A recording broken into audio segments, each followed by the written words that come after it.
Right, welcome to the show. This is They Not Like Us. I'm Aaron, and with me today is our guest Terry Tucker. Welcome to the show, Terry. Well, Aaron, thanks for having me on. I'm really looking forward to talking with you today. It's my pleasure. For people who don't know about yourself, can you just give us a quick intro about who you are and what you're all about? Sure.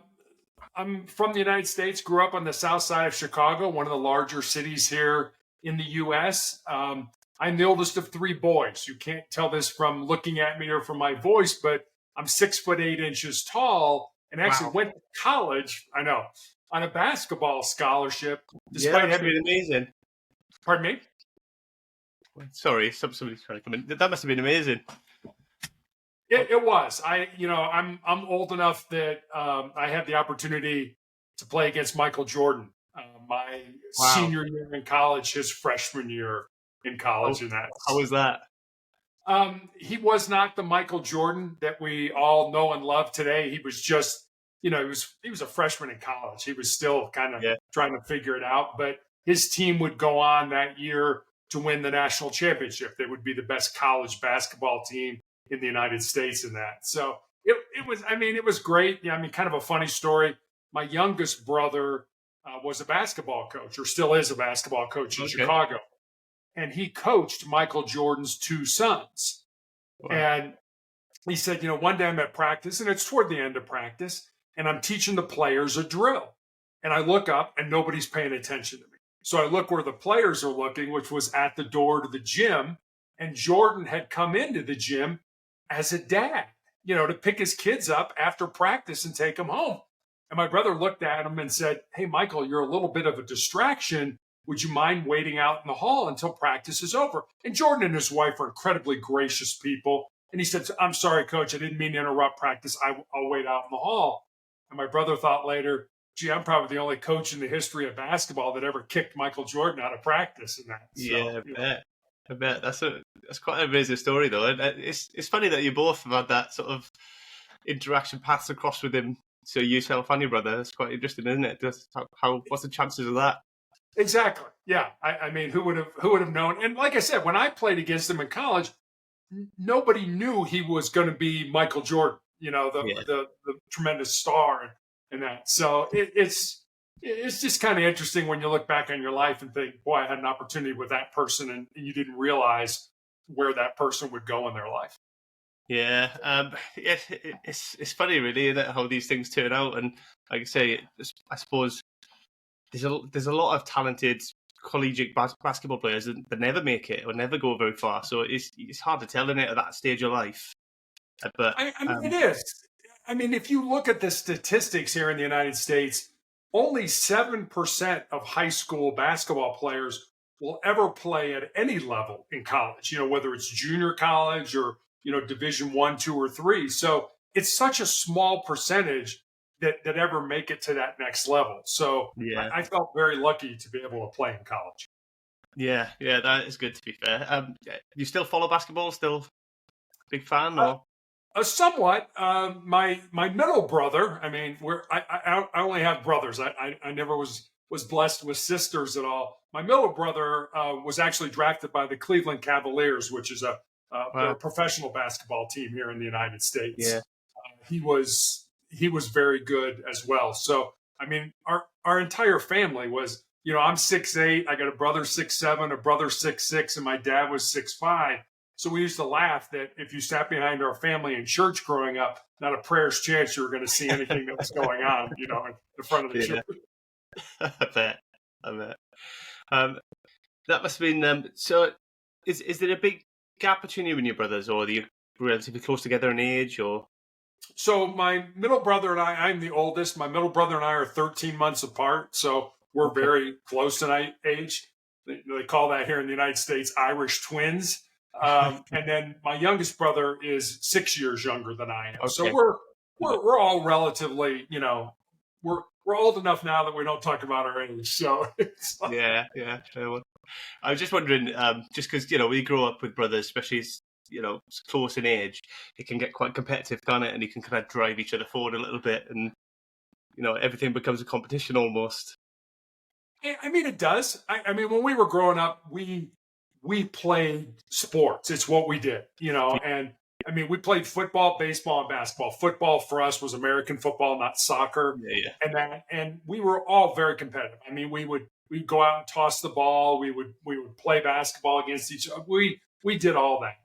But today, now that we're all adults and kind of heading towards the twilight of our lives, we're very close. My brothers came to visit me a couple of years ago. It's been a while, and we spent 3 days in the house, never turned on the television, never left the house, and just laughed and told stories and lied to each other about things. That this happened. No, that didn't happen. I mean, it was just it was just a great time to just sit back and reminisce. Do you remember when this happened? You remember when mom did this or dad did that or whatever it was? And it's I still talk to them all the time. As a matter of fact, I talked to my middle brother last night. So I think that competitiveness that you talk about kind of bred a closeness amongst us as brothers. And it's stayed through our entire lives now. Yeah, that's quite interesting. And like I'm big on sport. I've always played sport and gone to the gym and stuff like that, and always tried to push myself physically. And I think that really has an impact on your mental state as well, and how your ability to handle things. When you get difficult times and stuff like that, having that experience to draw on where you've been in physically difficult times, if you will, in sport and stuff like that, or you've suffered defeats and stuff like that. It actually, as a child, that really teaches you to have that mental fortitude. Really, if is my feeling on it. I would agree. I mean, I think especially team sports, where you're a member of a team as opposed to maybe golf or tennis or something like that, where it teaches you how to be a teammate. It teaches you how to win. It teaches you how to lose. It teaches you how to be coachable. It teaches you how to interact with people that maybe you don't get along with. Maybe you don't have the same values or principles and things like that. And that's really a microcosm of life. That's the way it's going to be if you go on and play or you go on and attend a college or a university. When you get into the business world, you're going to have to deal with other people. Nobody exists in a vacuum. And so it's a tremendous learning experience in a fun kind of way. You learn all these life skills, but you're having a blast. You're just, are you kidding? We're out playing ball. It's great. The weather's beautiful, or we're inside playing in the winter, or whatever it is. So you don't really realize what you're learning. And I think, especially here in the United States, we've lost that. We've lost the importance of letting a coach yell at your kid, letting a kid make a mistake and saying, you know what, figure it out. How are you gonna overcome this? How are you gonna bounce back from this? I mean, those are all valuable skills.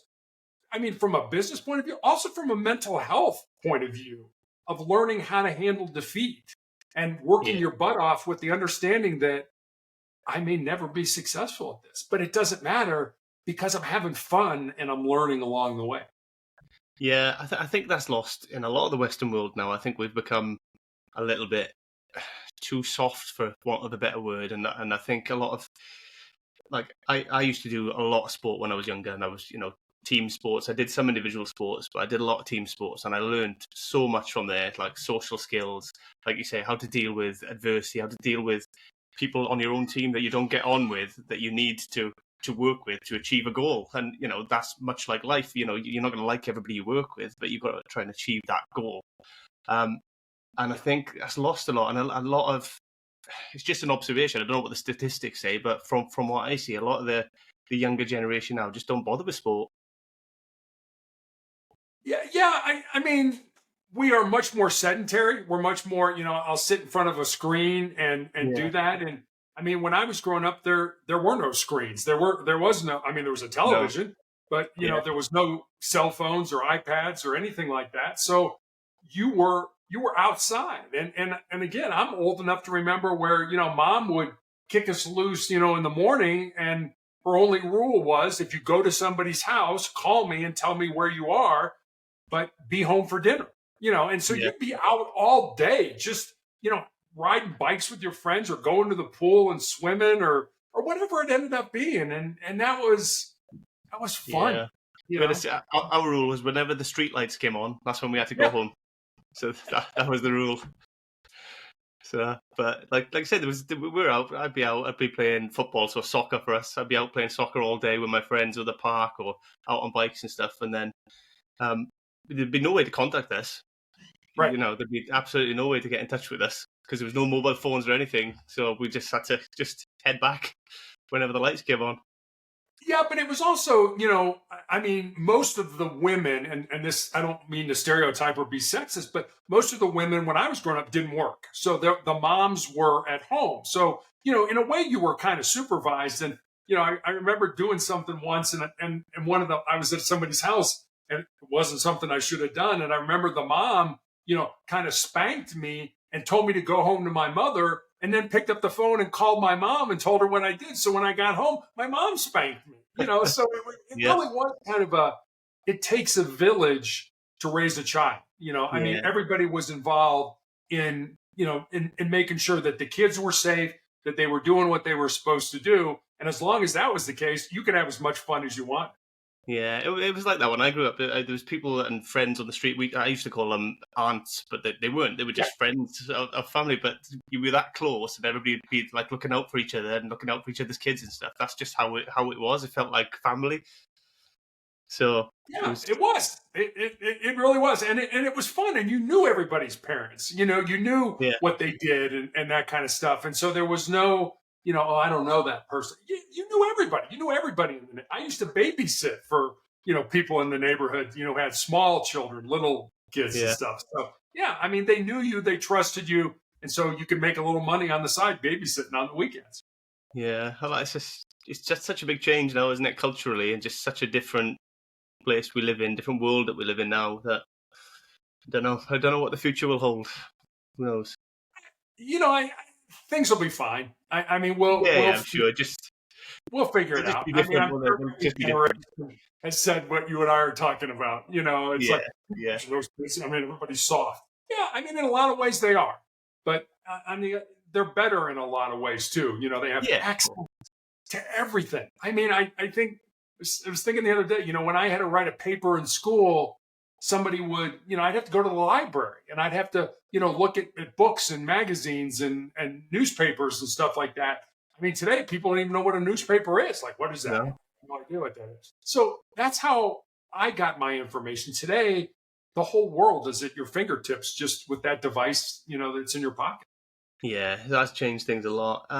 So moving on from your childhood then and childhood of today, as we're discussing now, how has that impacted your life? Where did you move on from your childhood?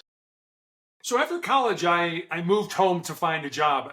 Again, this was long before the internet was available, to help people find employment.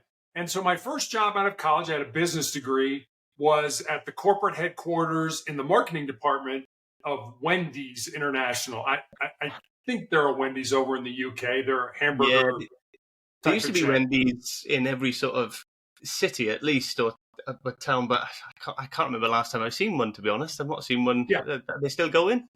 Oh, yeah. Still going. Still going strong in that. But that was my first job. I was in the marketing department. I was a trainee, field marketing trainee. And that was the good news. The bad news was I lived with my family, my parents, for the next 3.5 years as I helped my mother care for my father and my grandmother, who were both dying of different forms of cancer. After Wendy's, I actually went to work for the hospital that took care of my father and my grandmother. And then when I was 37 years old, I made a major pivot in my life and became a police officer. And part of what I did in my law enforcement career was I was a SWAT hostage negotiator. Okay. After that, started a school security consulting business, coached girls high school basketball. That was an interesting job. But for the last little over 12 years now, I've been dealing with a rare form of cancer, a rare form of melanoma that has seen my foot amputated in 2018, my leg amputated in the middle of the COVID pandemic, and I, believe it or not, still have tumors in my lungs that I'm treated for every 3 weeks. Okay, that sounds pretty difficult to deal with. What kind of treatment do they give you for that? Is that chemotherapy or is it something? Actually, it's not. So, when I was diagnosed in 2012, I was told I would more than likely be dead in 2 years. They had nothing to offer me. There were no treatments. If it was somewhere where they could cut it out, they would do that, but that's all they had to offer me. And I thought, well, you've given me a death sentence. I guess I can try to turn that into a life sentence. And I'm on a trial drug now, so it's not available to the general public. It's still under development. And what it does is the way cancer proliferates in the body is it secretes an enzyme or a protein that hides it from your own immune system. And what this drug does, unlike chemotherapy, which goes in and actually actively tries to kill the cancer, this removes that protein or that enzyme so that my own immune system, just like if you get a cold or a flu virus, can say, hey, that's foreign, that doesn't belong here. We need to attack it. And I've been on this clinical trial for 4 years now, almost 4 years.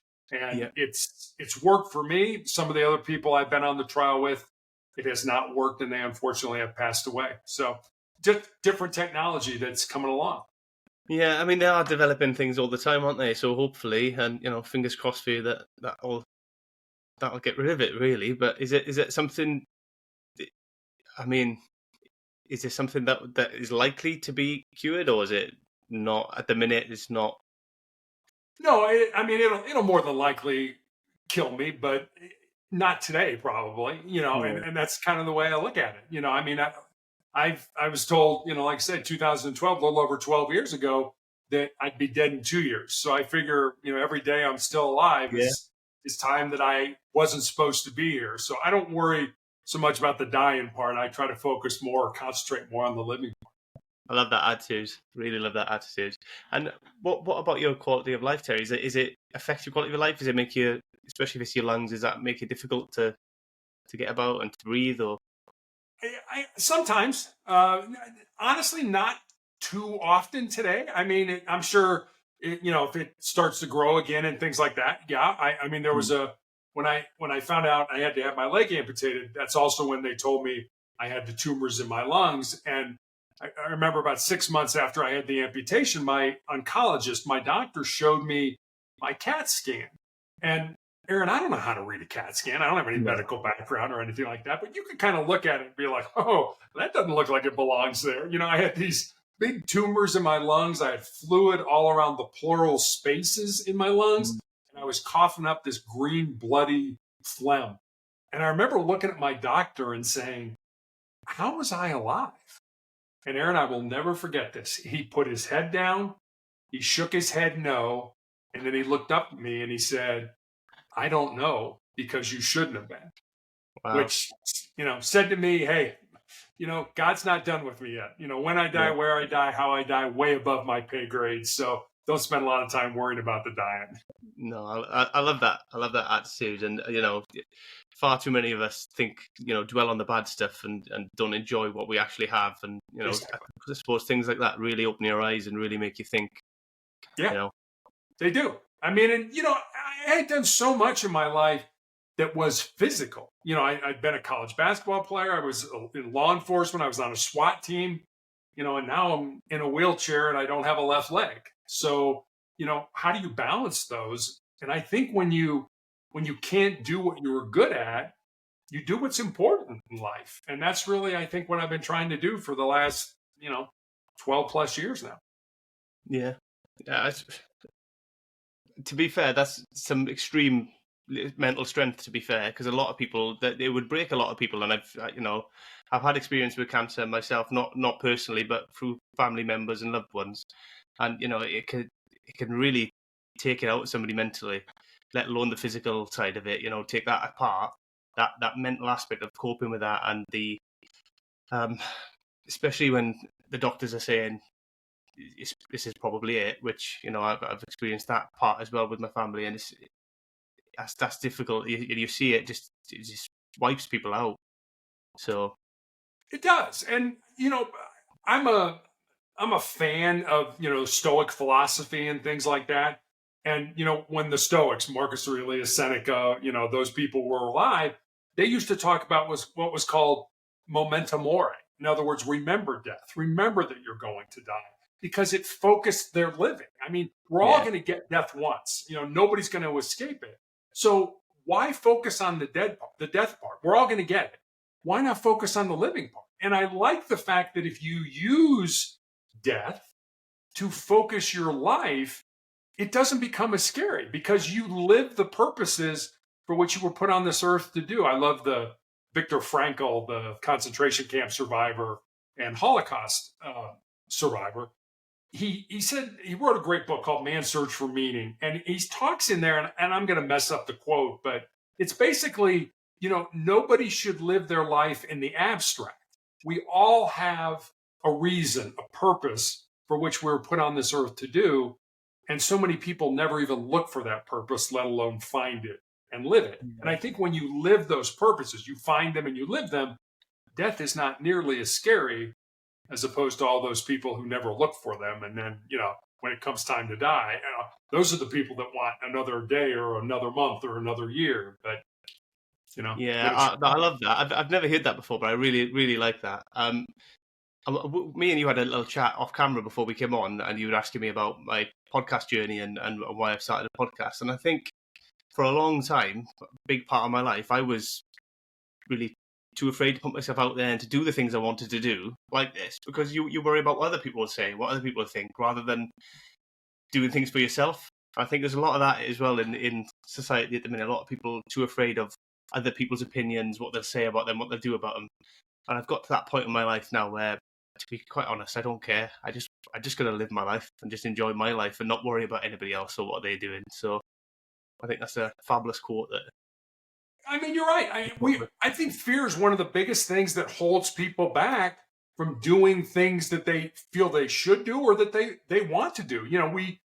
There was a writer here back, in the 40s, 50s, and 60s by the name of Ernest Hemingway, and he wrote a book called I went right on my anyway. But he wrote a book, and he had a line in the book, and I love this line, and the line is this: life breaks everyone, and afterward, many are stronger at the broken places. The book is called Farewell to Arms, and it was about he was an ambulance driver for the Italian army, even though he was an American citizen during World War I. And so, life breaks everyone, and afterward, many are stronger at the broken places. Just like if you were to break your arm, and a doctor would set it, put it in a cast, when it heals, you're stronger where that break was. That bone is stronger. Life is the same way. It's going to beat us to our knees. You experienced it with cancer and things you've had in your life. I've experienced it. And you're right. A lot of people just get that fear. It's like, I can't move on. It paralyzes them. But if you can move on, you move on, just not moving on. You move on as a stronger human being. Oh, yes, definitely. I've the things I've been through in my life that have put me down or made me feel, depressed, for want of a better word, or put me in that area, they've definitely made me stronger, and going through them has actually helped me in the long run. In the short term, that's the last thing you want to be going through, and it just messes with you. But when you come out the other side, actually, it does make you grow as a person, and does make you feel like, actually, I can handle whatever life throws at me. So yeah, and really that's the only way to grow, is to do those hard things, to do those difficult things, to do those things that we don't like. I mean, if you stay in your comfort zone, you're never going to grow. And so many people, and part of that is our brain. We're hardwired that way, to be like, no, I don't want to do anything uncomfortable. It's like, okay, that's fine, but you're not going to grow then. And if you're not growing, then you're not living. And if you're not living, then I think in a lot of ways you're dying already. Yeah, and to be honest, I feel like probably that was me for a long time, just not living. Just spent such a long period of my time just not living, just sort of playing it safe and being in that sort of little bubble that I created for myself, and just not doing anything or going anywhere or challenging myself at all, really. So I think it's really important that people do somehow find that courage to get out and just take them steps, even if it's small steps in that direction, really. So yeah, I agree. And I recommend this to people. I mean, do one thing every day that scares you, that makes you nervous, that makes you uncomfortable, that's potentially embarrassing. it doesn't have to be a big thing. But if you do those small things every day, when the big disasters in life hit us, and as you know, they hit all of us. We lose somebody who's close to us. We unexpectedly get let go from our job. We find out we have a chronic or a terminal illness, any of those kind of things, you'll be so much more resilient to handle those things when they present themselves.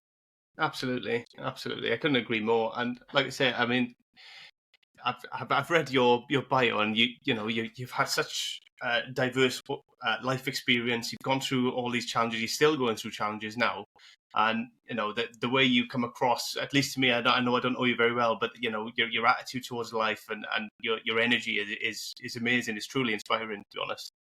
Thank you. And I just want to, at this point, I just want to bring us to the attention that you've got a book, I believe, Sustainable Excellence. Can you tell me a little bit more about that, and about sort of what you've poured into that out of all your experiences and the stuff that you've gone through, and the very interesting life that you've had, really? Sure. So I never in my life expected to write a book, never really wanted to write a book. There's kind of an old joke that says, when we talk to God, it's called prayer. When God talks to us, it's called schizophrenia. So God has never spoken to me and said, hey, Terry, write a book. But I really believe what God did was put people in my path that started to make the same suggestion over and over again. You should write a book. You should write a book. You should write a book. And I think when that happens, because that's happened to me a couple of times in my life, that I'm smart enough to sort of, pay attention to that. And so Sustainable Excellence was really a book that was born out of two conversations that I had. I mentioned I had coached girls' high school basketball, and one of my former players had moved to the area in the United States where my wife and I live with her fiance. And the four of us had dinner one night. And I remember saying to her after dinner that I was excited that she was living close and I could watch her find and live her purpose. And Erin, she got real quiet for a while. And then she looked at me and she said, well, Coach, what do you think my purpose is? I said, I have absolutely no idea what your purpose is, but that's what your life should be about. Finding the reason or reasons you were put on the face of this earth, and they are reasons, using your unique gifts and talents and living that reason. So that was one conversation. And then I had a young man reach out to me on social media who was in college, and he said, what do you think are the most important things that I should learn to not just be successful in my job or in business, but to be successful in life? And I didn't want to give him that, get up early, work hard, help others. I didn't want to give him sort of the cliches that we all know. So I spent some time taking some notes and kind of eventually had these 10 ideas, these 10 thoughts, these 10 principles. And so I sent them to him. And then I stepped back and I was like, well, I got a life story that fits underneath this principle, or I know somebody whose life emulates that principle. So literally during the 4 to 5 month period where I was healing after I had my leg amputated, I sat down at the computer every day and I built stories, and they're real stories about real people underneath each of the principles. And that's how Sustainable Excellence came to be. Wow. Yeah, to be honest, I think for me personally, I think that's where a lot of the best books come from, they're almost by, I don't want to say by mistake, but it's almost stumbled upon. So like, I think, I don't know if you heard much of Jordan Peterson and his stuff. Sure. So obviously he's massive now and he's huge, but he started essentially his first book, Them Principles. I think he published them on a website, like can't remember what it's called, like Quora or something like that. Essentially, somebody's asked a question about these principles, and he's listed the principles, and again, that's developed into a book later on. And he's put obviously life experience and some knowledge, some sort of knowledge from his lectures and stuff like that behind it, and that's how it's developed, and it's become a bestseller. So I think those types of books tend to be the best ones, really. They're genuine, they're heartfelt, and there's a story that people can really relate to behind them a lot of the time. Yeah, and I think that's, when you write your first book, you're so dumb you don't even know what you don't know, and really that's kind of the way I felt. I'm writing a second book now, and this second book is much harder. than the first one. And I think it's because you gain knowledge. It's like you and I were talking about before. When you start your podcast, you don't know things, but as you develop, as you do more episodes, you learn things. You mentioned you want to have one thing every show that you get better at, and things like that. That same thing is true as an author. You realize as an author that it's incumbent upon you to get the person to turn the page. 80% of books that are started are never finished. Yeah. And so you think about that, it's like, how do we learn? We learn by stories. If I told you those 10 principles, you might remember one or two of them. But if I told you those 10 principles and I told you a story amongst each of those principles, there's a far greater chance you would remember more of them. Somebody once told me, said, never make a point without telling a story, and never tell a story without making a point.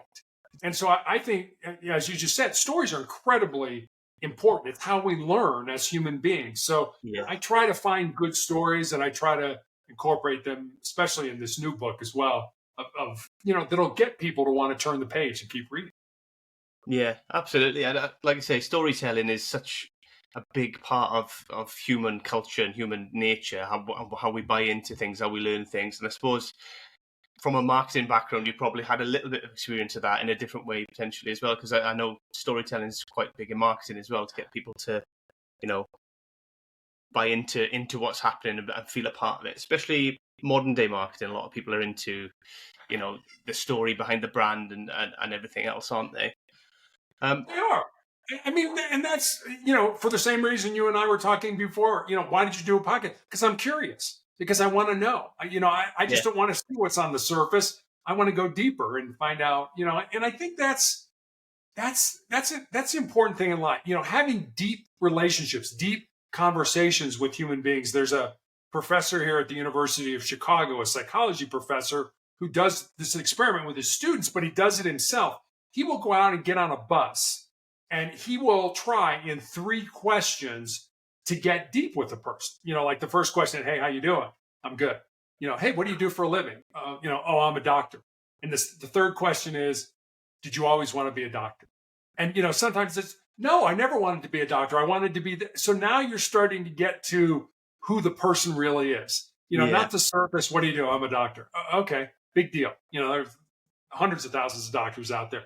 But no, why did you become a doctor? Was it always your passion? Were your parents pushing you into it? Oh, no, I wanted to be a vet instead of a doctor, but whatever, So having those deep conversations, people don't really, we have anymore. We're all surface level with each other. I love those deep conversations. Yeah, me too.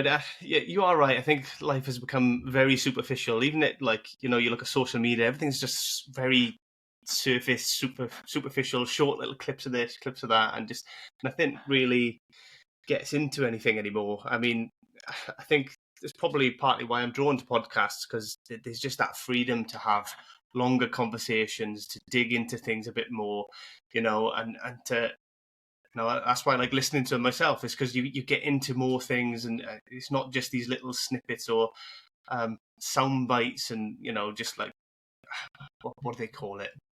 I can't remember what they call it, but it's essentially just fishing for attention for people to click on it or look at it or whatever. That frustrates me a bit now, because I'm just getting bored of that, to be honest.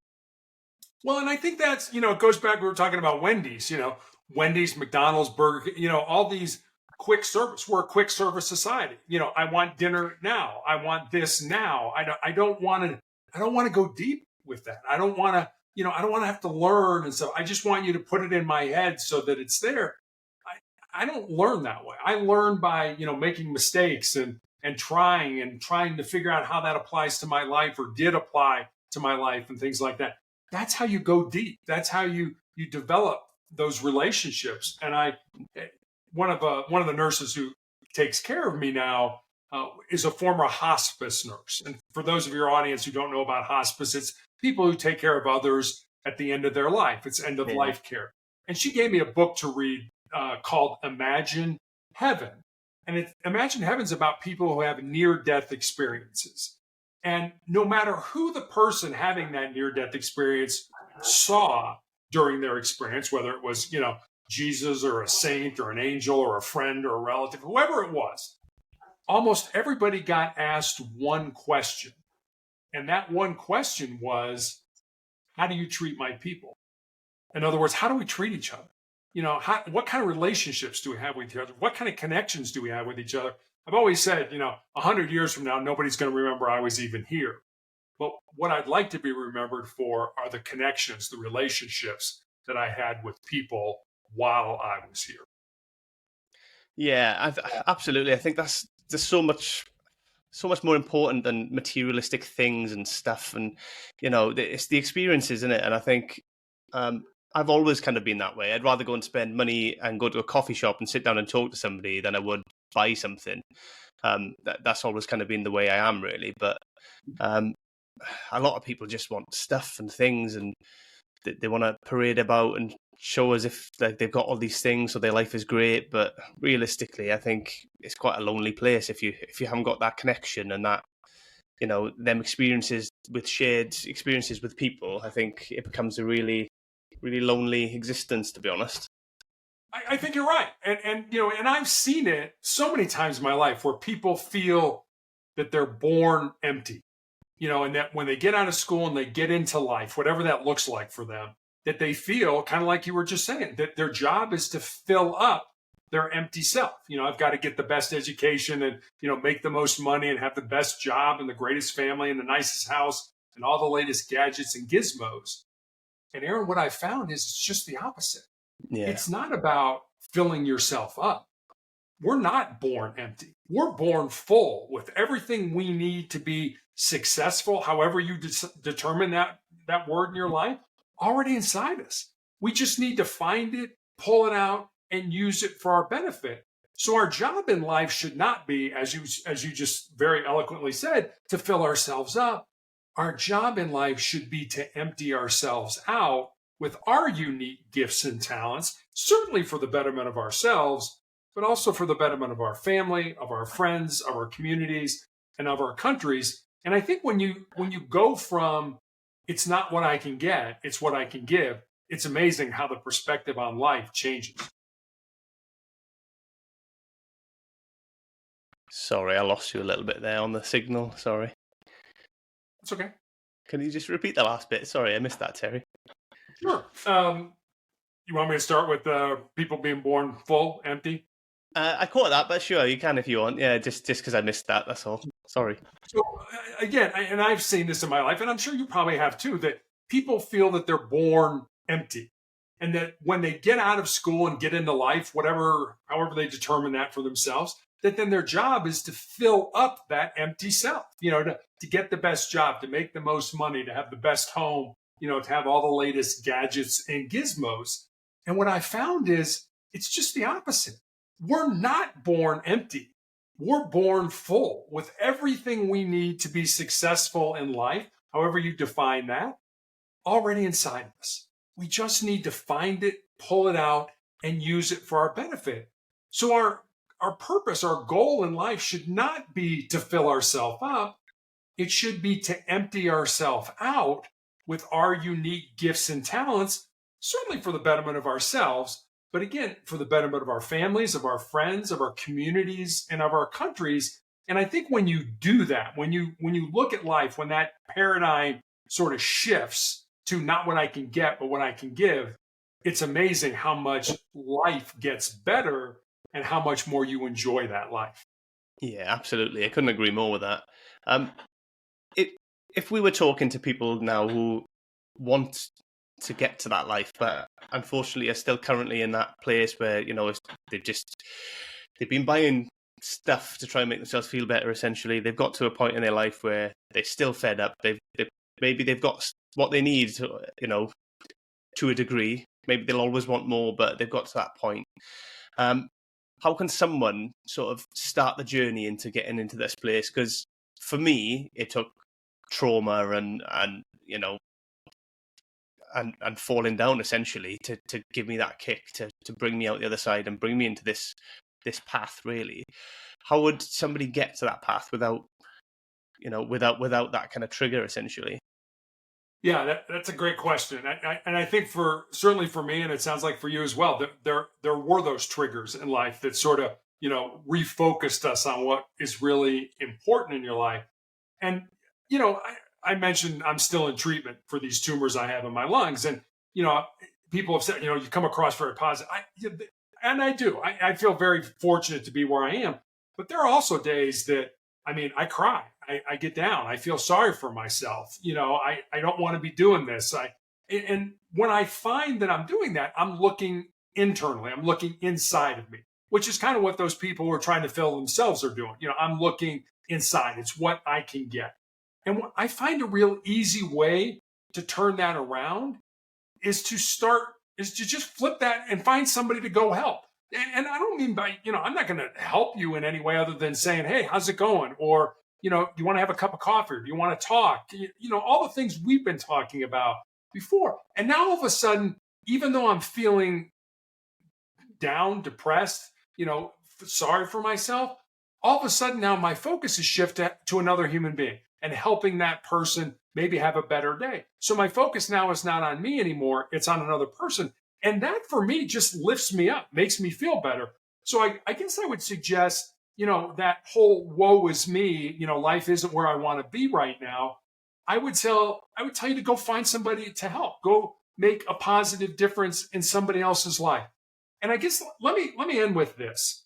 I think especially in our lives, we set these arbitrary goals. So, okay, by the time I'm 25, I want to be making $100,000 a year. And by the time I'm 32, I want to be married and I want to have a family and stuff like that. And they're just arbitrary goals. They're just arbitrary dates. And when we get to those dates and we're not where we want to be, we somehow feel like, we're a loser or we're kind of behind the eight ball and things like that.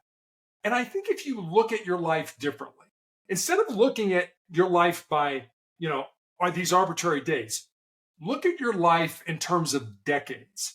So in your 20s, I would say do everything that interests you. Whether you know it or not, that looks interesting. I'm going to try that. Make mistakes, make blunders, do all kinds of goofy stuff. Not for the sake of making mistakes, but for the sake of learning. And then in your 30s, look at life more as what are the 2 or 3 things that I'm really interested in, that I'm really focused on or passionate about. And then in your 40s, when you're more established, when you've got more experience, when your prefrontal cortex is, finally wired itself together and stuff like that, find that one thing and dig into it. And then in your 50s and your 60s, you can reap all the benefits from your 20s, 30s, and 40s. And I think if you look at your life in terms of decades and don't put those, okay, by this date, I've got to have that, it gives you more time to not only make mistakes, but to get to where you would like to be in your life. Yeah, I think that's great advice, actually. And I think a lot of people, the way you say, look at it in decades and stuff, a lot of people, I've been guilty of this myself in the past, look too short term. They want everything now, want everything, in the short time space. And when they don't get it, they get really disappointed. And then that kind of ends their dream or their journey, if you will, rather than, doing it through the enjoyment of what you enjoy to do and just sticking with it over a period of time, really. And I think a part of it is as well, if you do enjoy it, you will stick it. If you don't enjoy it and you're just doing it for that gratification that you're trying to get, that short-term gratification, then 9 times out of 10, that won't pay off. No, it doesn't. But again, you don't know if you like it unless you try. And, I'm a big proponent of trying things, I'll give you an example. When I was in college, there used to be a chamber music concert at the school where I went. And I'm like, I like symphony music. I like going to the symphony. I'll try this chamber music. Well, I went to it. I'm like, yeah, I really don't like this, but I would have never known that unless I would have tried and experienced it and things like that. And that's why I say when you're young, get out there, try things. You may not like them and that's okay, but at least you learned about it. You learned about yourself, probably more than learned about that thing. I don't like this, but I do like this. I still love going to the symphony. I'm just not a big chamber music person. But nothing wrong with that. Chamber music, they're very talented musicians. I just don't particularly like that kind of music, and that's okay. So, do things in life, experience life. Life is there to experience, not to just kind of sit back and say, well, I don't know. Well, why don't you know? Go try it. And, if you make a mistake along the way, that's okay. You're young. You can afford to make those mistakes when you're young. Yeah, that's great advice, to be fair. I think I'm still making mistakes now, to be honest. But it's we all should, yeah. yeah. I'm still trying to find. When I grow up, I'll know what I want to be. Finally, we'll see. But yeah. So I mean, there's a lot of people in the world, and a lot of listeners potentially who will be going through their own sort of health-related battles and stuff as well. What would you want them to take away from your experience and from your lessons that you're sharing with us today? I guess there's so much I can tell, but I think I can tell you this story, and it'll probably illustrate what I think is really important. Back in the 1950s at Johns Hopkins University here in the United States, and this is a true story, there was a professor there who was doing an experiment with rats. And it was a very simple experiment. He was putting rats in a tank of water that was over their head, and he wanted to see how long the average rat could tread water. And initially, the average rat treaded water for about 15 minutes. And just as those rats were getting ready to sink and to drown, he reached in, grabbed them, pulled them out, dried them off, and let them rest for a while. And then he took the exact same rats and put them back in that exact same tank of water.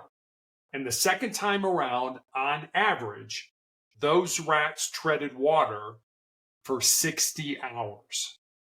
Now think about that. The first time, 15 minutes. Yeah, it's not like you're going to flunk a test or your business is going to go under. You're going to die. Your life is going to be over. And the second time around, 60 hours, which taught me two things. Number one, the importance of hope in our lives. If we know we're doing the right thing, maybe not today, maybe not this month, maybe not even this year, but at some point in time, there's a good chance, nothing's 100%, there's a good chance that we're going to get to where we want to be. And the second thing it taught me was just how much more our physical bodies can handle than we ever thought they could. I mean, don't get me wrong, Aaron, I think everybody has a breaking point, but I think that breaking point is so much further down the road than we ever give ourselves credit for. We get to a point where, our brains, our minds are like, this hurts, it's uncomfortable, stop doing this. And we listen to that and we stop doing that. But I always use the example of kind of a marathon run. When people when they run a marathon, they always talk about hitting that wall, hitting that point where, I just don't think I can do it. I just don't think I can go on. But if they just keep moving and put one foot in front of the other, they push through that and they get a sort of a second wind and are able to finish the race.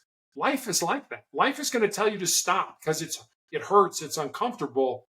But as we talked about earlier, how do you grow? How do you develop? How do you get better? You do uncomfortable things. You do things that, you get outside that comfort zone.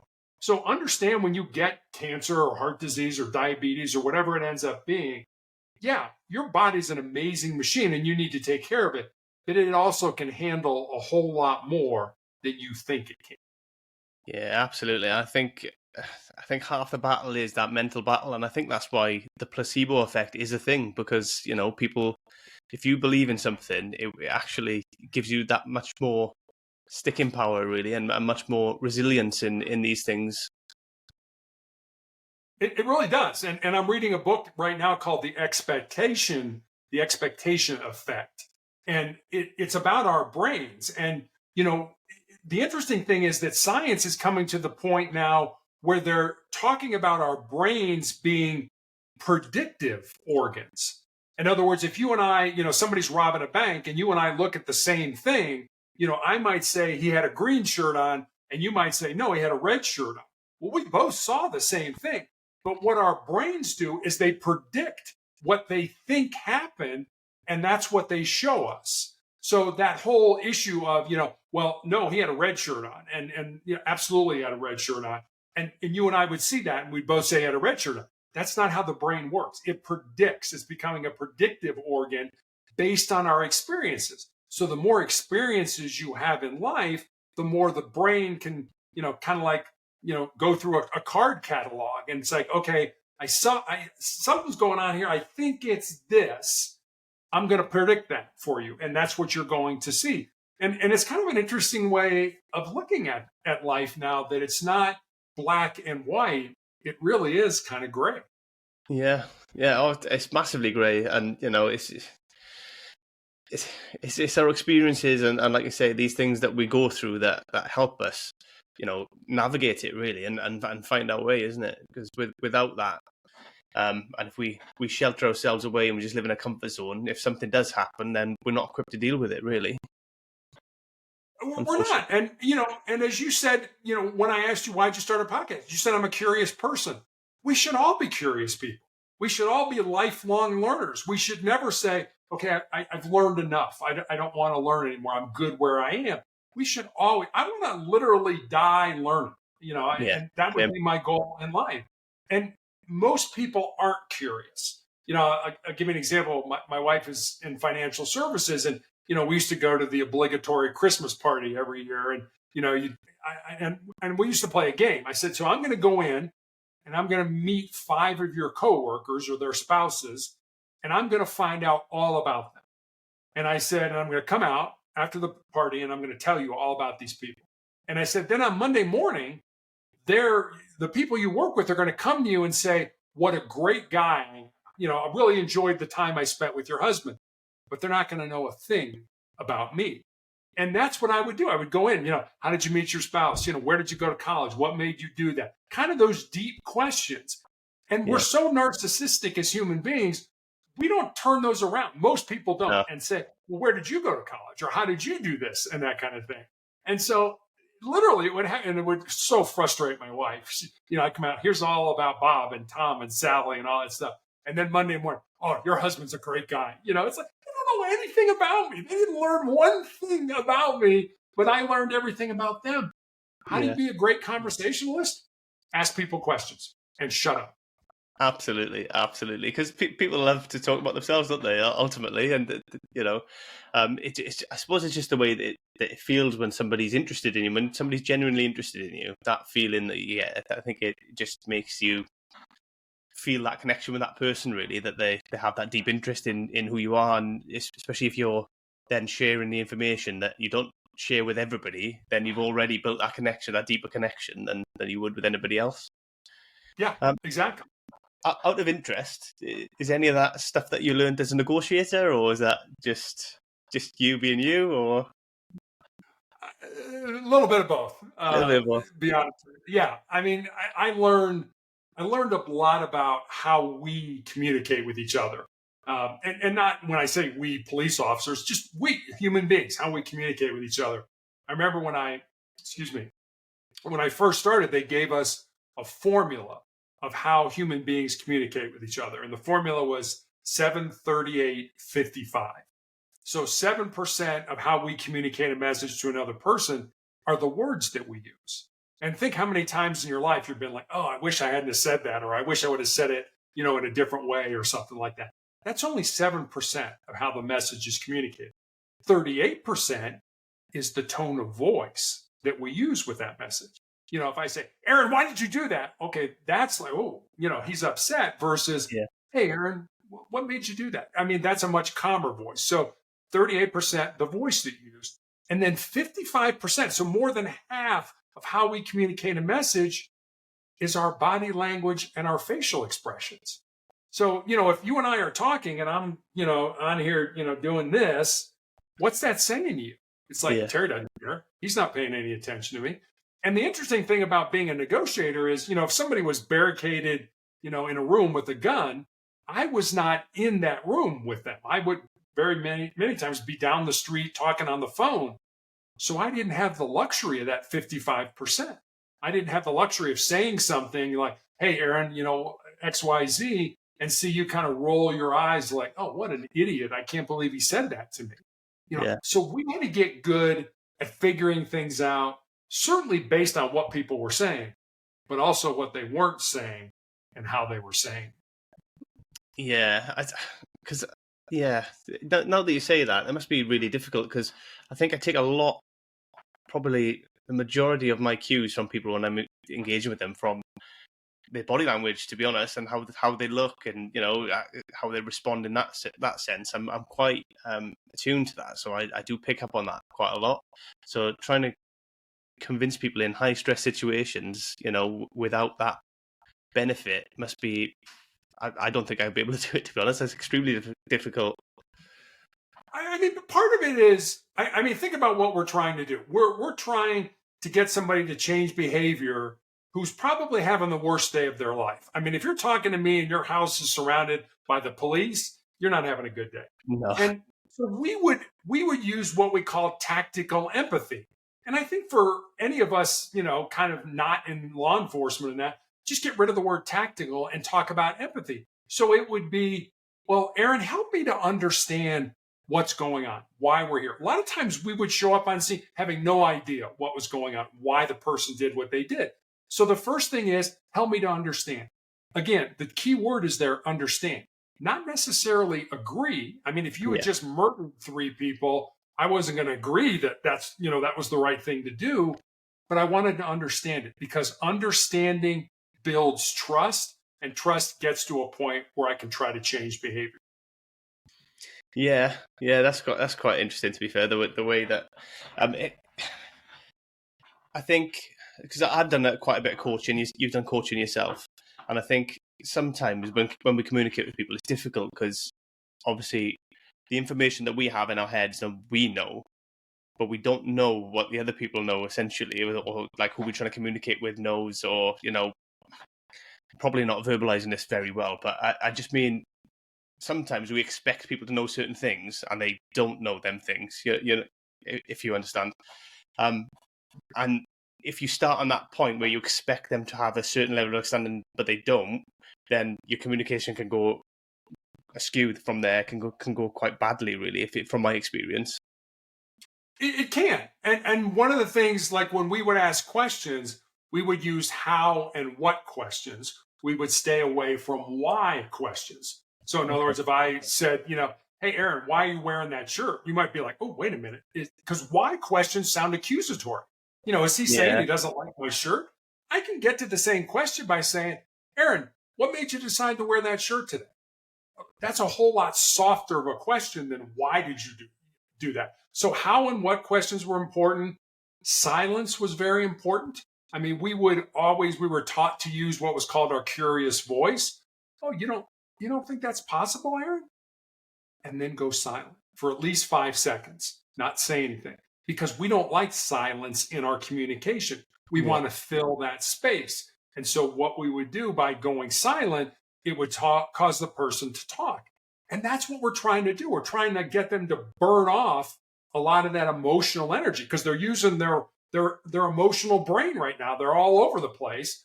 And by asking those questions, we try to get them sort of to equilibrium, and then eventually get to a point where they're using their rational brain. And when we're talking with their rational brain, that's when we talk about solutions. I mean, that's why negotiations could take hours, because they're still emotional. They're still fired up. When they're fired up like that, we're not going to give them solutions to come out or put the gun down or let the hostage go. It's only when they're using their rational brain are those things going to have any impact at all. So, like I said, that could be hours into that negotiation, and you've got to let that emotional energy burn off. Yeah, that makes sense, to be fair. What is the longest negotiation that you had yourself? So some of these we weren't negotiating with anybody, but we thought we were. Okay. And what I mean by that, I'll give you an example. There was a company that made these big wire spools, and they were huge. I mean, they were big enough that you could put a person, kind of in the middle of them. And somebody broke into their business, and we were literally communicating or trying to get the people to communicate with us. This was going on for hours. And eventually we got to the point where we're going to have to send the tactical team in because they're not saying a word to us. Well, there ended up not being anybody in the business. But imagine like a football field full of these big wire spools. Yeah. And we had to stay there while the tactical team searched the middle of every one of those. So it was probably 10 hours. that we were on scene. And, that really, I mean, with another person, I think the most I negotiated was probably about 5 or 6 hours. I bet that takes its toll on you, though, doing that length of time. And it's because it's a high stress situation, isn't it? It is, and you're right. And the problem with it is, and the reason it was so emotionally draining, is you kind of had to get down in the weeds with these people. And what I mean by that is, if you were yelling and screaming about, say, your mother, and I said, well, gee, Aaron, you seem like you're a little upset with your mother. I totally missed that. Totally missed that with you. It's like, no, I'm not a little upset. I'm pissed as hell at my mother. So you had to kind of go where they are. You had to go emotionally where they were. And that's why it got exhausting. And that's why it was so important to label the emotion. What were they saying? If they're really pissed off, don't just say, oh, you seem like you're a little upset. No, you don't understand. And if you don't understand, then you're not developing that trust, that relationship. And the other thing is, and this is kind of interesting, people used to say to us all the time, hey, look, I'll come out, but you have to promise me I'm not going to go to jail. And we would have to say to them, I'm sorry, when you do come out, you are going to go to jail. And then we would try to deflect the conversation to something more palatable. And the reason we never lied to people is because there was a very good chance, and this happened, that a year from now or 2 years from now or 4 years from now, we would be right back negotiating with this person again, because the underlying problem, which might have been their mother, mom's still alive, mom's still needling them. And so, you know what? Now mom ticks them off again, where they grab a gun and barricade themselves. Yeah, and that's it. And if you break the trust on that first encounter, then the second time you've got no chance, have you? No, not at all. So yeah, that's crucial, to be fair. I'm going to swerve a little bit back. I was going to just ask, when it comes to your book, and it might tie into this because I'm not sure how many principles in your book, if you've got anything that relates to your negotiating or anything like that. But could you just give us a sneak peek of two of the principles in the book? Sure. So principle number 2, and I put this in because I've done it in my life, and I am not proud that I've done this in my life. And the principle is this: most people think with their fears and their insecurities instead of using their minds. And I know I've done that. And we were talking about this earlier, where you want to do something, you want to get involved in a project or something like that, and you kind of pull back and you're like, oh, wait a minute. Maybe I don't have enough information, or maybe I'm not smart enough, or what will people say about me, if I fail? That's thinking with our fears and our insecurities. That's not thinking with our minds. And whenever I get an opportunity to speak, especially to younger people, I always tell them, if there's something in your heart, something in your soul that you believe you're supposed to do, but it scares you, go ahead and do it. Because at the end of your life, the things you're going to regret are not going to be those things you did. They're going to be those things you didn't do. And by then it's going to be too late to go back and do them. So thinking with our fears and our insecurities is one of the principles. I'm trying to decide which one I want to give you. Let me give you this one. So I believe it's number 5. It's that you are the person you're looking to become. I'd always wanted to be in law enforcement, but my grandfather was in law enforcement and was actually shot in the line of duty. Okay. So when I expressed an interest in, kind of following in his footsteps, my dad was absolutely not. You're going to college, you're going to get out, get a good job, get married, have 2.4 kids and live happily ever after. But that's what my dad wanted me to do. And so, I always felt I was in law enforcement, even though I wasn't, even though I was still in business. So you are that person you're looking to become. And I'll be honest with you, Aaron, one of the things I'm most proud of in my life is that I never let my purpose, I never let my dream die. I could have said, hey, I'm a hospital administrator, I'm making good money, it's an 8 to 5 kind of job. I gave all that up, to be a rookie police officer and work nights and weekends and all that kind of stuff, because it was my purpose, because it was what I felt. So, you may not be the person you're looking to become today, but in reality, you really are that person. So you need to kind of act and sort of move in that direction.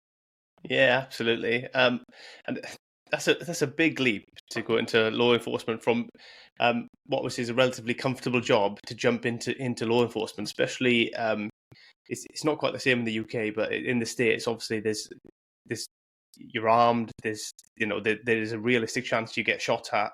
I don't know if you ever were shot at in your career, but there's a realistic chance you will be. And that's a huge risk to take, isn't it?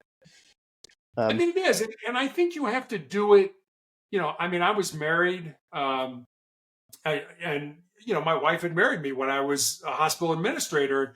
You can imagine that conversation at dinner. It's like, hey, hon, I'd like to give all this up and go do this full time. And she was incredibly supportive. She's like, if that's what you want to do, I will support you.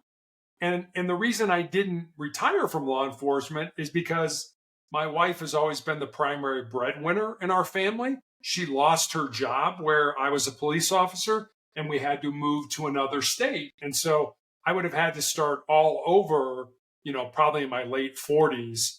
And It was like, okay, I'll get out of this. I can do other things. So, she supported me. I supported her. My family was always more important to me than the job was. It wasn't who I was. It's what I did for a living.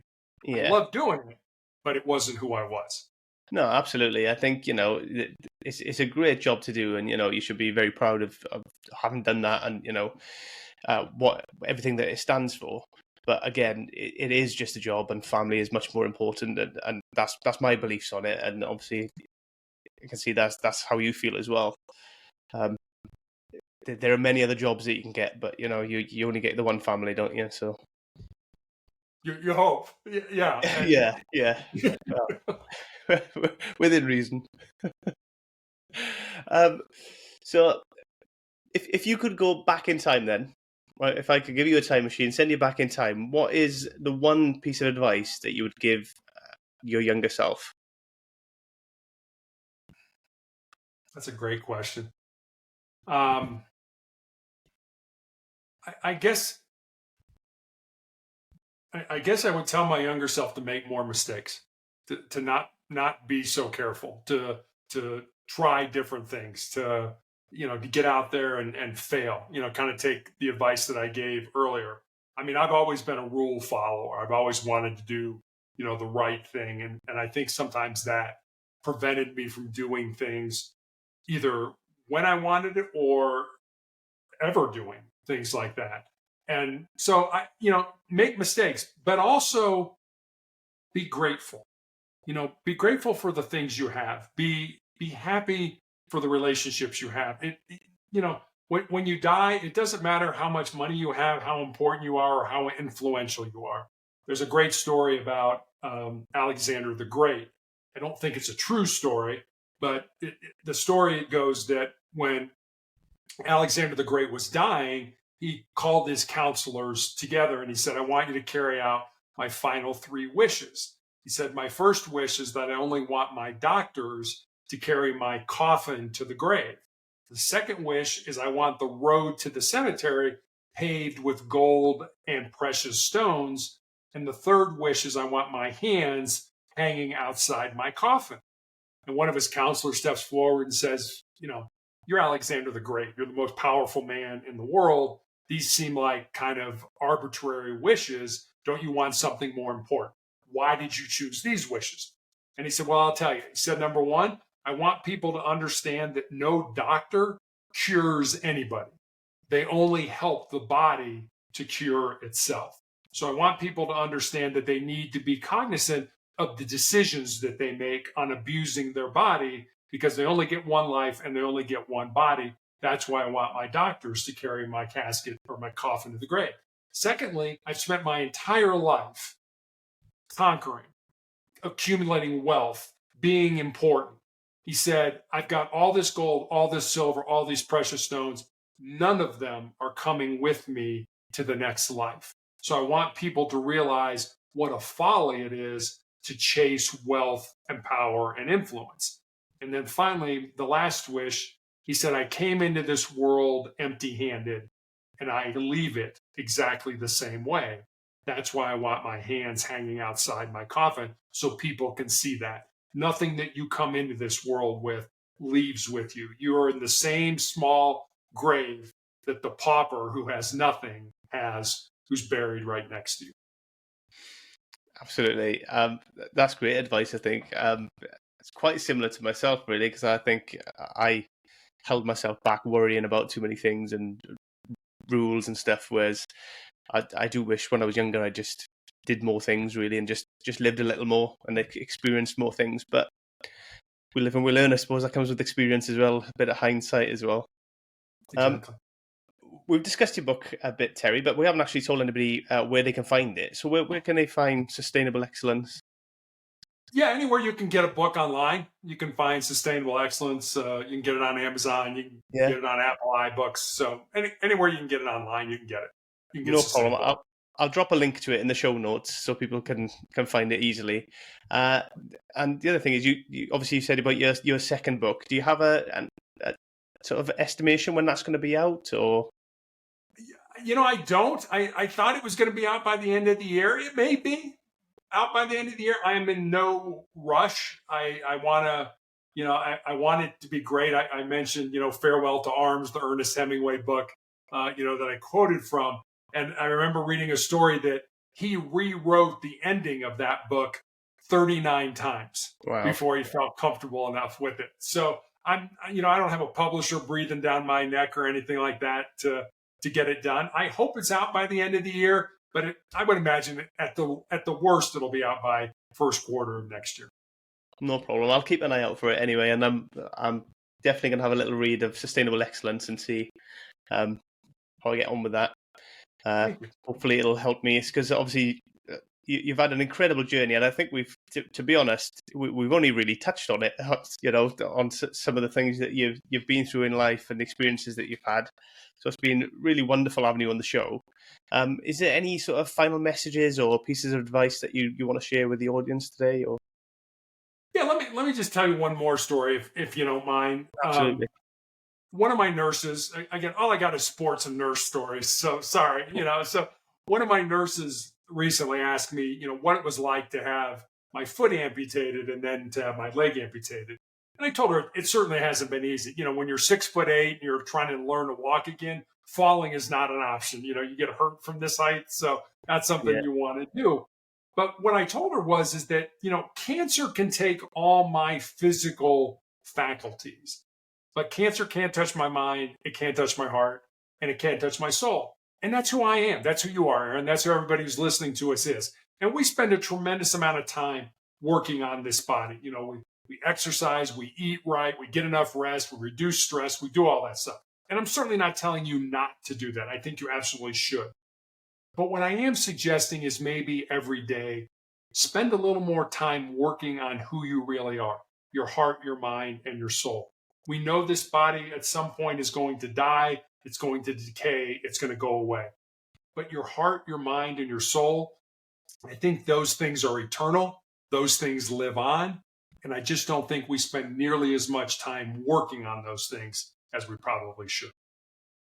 Love that. I love that. And I would probably concur with that as well. I spend a lot of time at the gym and a lot of time on my physical self and neglect my mental self a lot. I try to be better, but I think from observation that seems to be the way with a lot of people. Their mental health and their emotional self is just pushed to the back, and they just get on with the other stuff.